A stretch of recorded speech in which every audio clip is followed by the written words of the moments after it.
একটু কাছে নাও।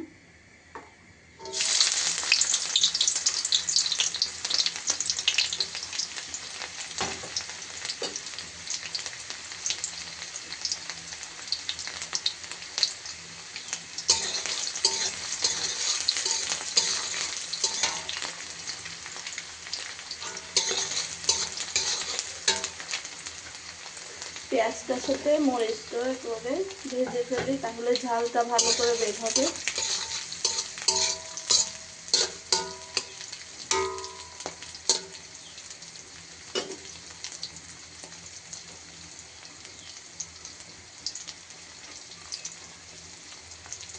পেঁয়াজ, মরিচ আর হচ্ছে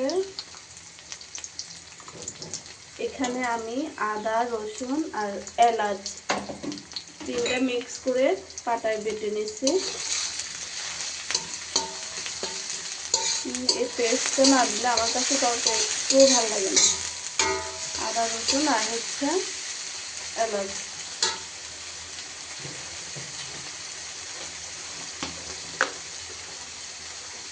আর এখন দিয়ে দিচ্ছি রাঁধুনি জিরার গুঁড়া,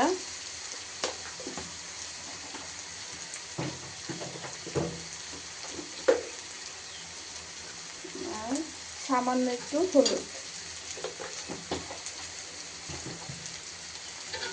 এখন এটাকে ভালো করে কষিয়ে নেব, তেলে ভেজে নেব ভালো করে।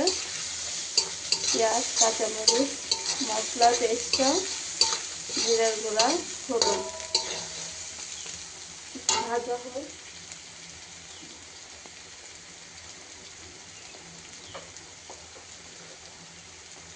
আর এখন দিয়ে দিচ্ছি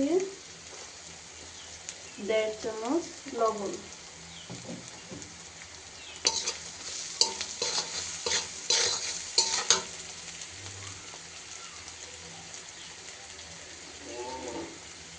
এই যে আমি খোসা ছাড়িয়ে নিচ্ছি চিংড়ি মাছগুলো।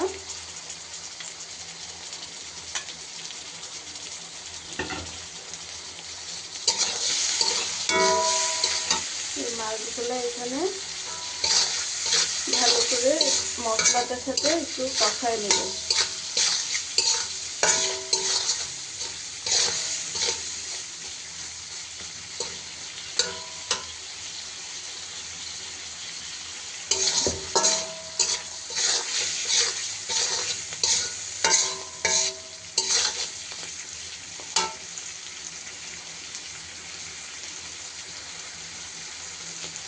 আর এখানে আমি ডুমরুলগুলা আগে খোসাটা ছাড়াইছি, ছাড়ানোর পরে ভালো করে ধুয়ে ফেলছি, ধোয়ার পরে কুটছি। আর যদি কুটার করে ধোয়া হয় তাহলে অনেকগুলো পানি বের হয়ে যাবে। এই জন্য খোসাটা ছাড়ানোর পরেই ডুমরুলগুলা ধুলে বেশি ভালো হয়। এটাতে কোনো পানি দিব না, এটা থেকে এমনি পানি বের হবে।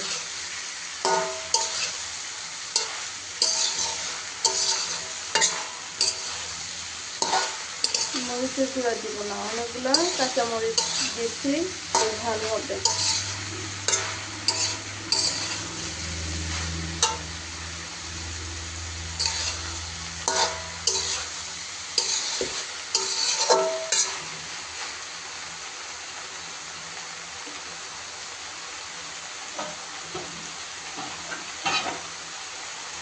তো হচ্ছে এখন সবগুলো মশলা কষায়া মাছটাকেও কষা ফেলছি, ঝুলগুলো দিয়ে দিচ্ছি। এখানে কোনো পানি দিব না, এখন ঢেকে দিব।